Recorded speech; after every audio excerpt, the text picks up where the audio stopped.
But my last tip is more so focused on what to do once we've fueled the funnel. So we've talked about how you can fuel the funnel. We've talked about getting people to the point where they're coming to your website, they're submitting your forms. We've talked about content strategies. But once they're in your funnel, it's important to think a little bit about scoring them and grading them, qualifying them. Which ones are qualified, which ones aren't? Which ones are we going to spend more time nurturing? Which ones are we going to spend less? So this is one of my personal favorite features within Pardot, and I'm biased because I work here.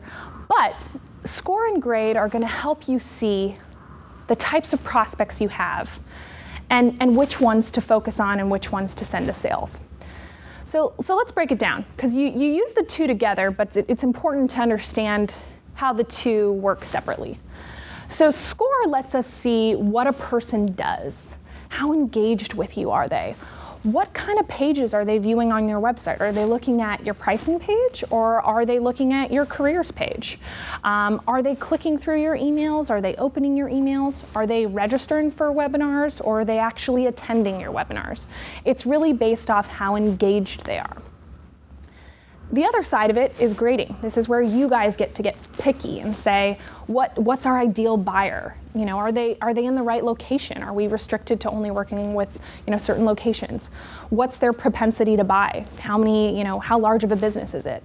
What kind of job title does this person have? Do they have any decision-making authority?